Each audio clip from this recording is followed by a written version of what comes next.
Hi everyone, it's Miss Christine with Sis by Chris for Mindful Makers Collective. Today I'd like to show you a little bit of my favorite results from my dye baths from Tuya's Natural Paper Dyeing Workshop. I experimented with several different types of paper, including a coffee filter, some shiny paper, cardstock, and watercolor paper.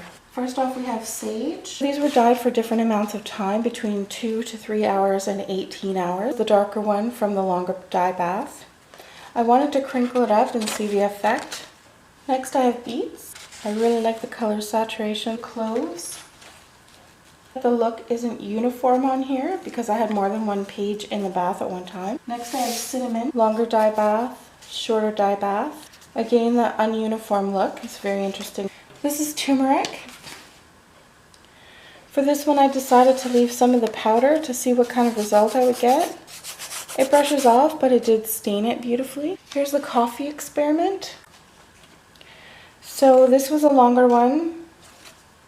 This is the shiny paper, and I really liked how it looked with the coffee on it. Next I want to talk about the red onion because I got some really interesting unexpected results with it. So some of it I dyed for 6 to 8 hours, and some of it was dyed for 18 hours. And unexpectedly, the longer one dyed lighter than the shorter time period.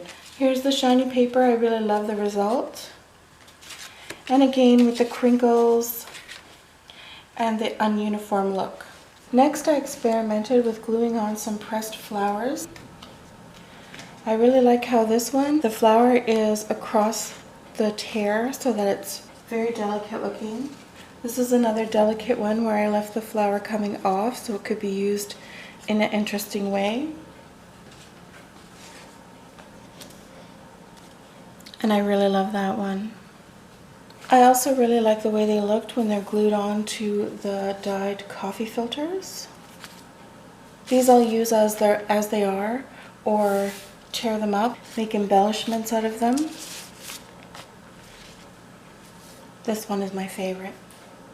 I thought I'd show you quickly how easy it is to glue the pressed flowers onto the dyed paper. So I'm just going to pick up some diluted glue. Place the flower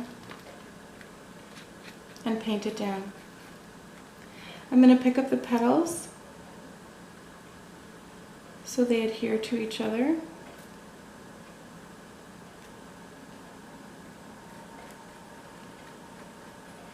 Done. Now I'm going to show you an easy paper dyeing technique with coffee filters. We're going to use child markers, the cheaper the better, a spray bottle, a container of water, a dropper, some coffee filters, and cardstock. Also gloves and a protective surface. The techniques we're going to use today, one is going to give a plumed shape and the other one will be more blended. I've got a coffee filter that I've colored in. Now I'm going to spray this. This is our blended look. Just gently wet it with water and set it aside to dry. Here's another one for the plumed look. I'm going to use a piece of cardstock under this one because I like the way this technique bleeds through. I've got a full dropper of water and I'm just going to add little drops, trying to make it so they don't interact with each other. Here I'm back with the dried coffee filters. This one is finished.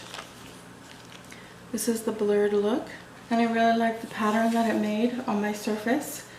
If I had something underneath it, would have collected it for another art project. You can see how the plumes are starting to form.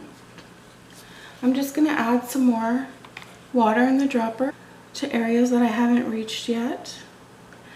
And these are going to interact with the areas that we've already put water on and just change the form of them a little bit. Here it is dry. This is the result of the coffee filter being underneath. I can continue if I want more of an effect on there.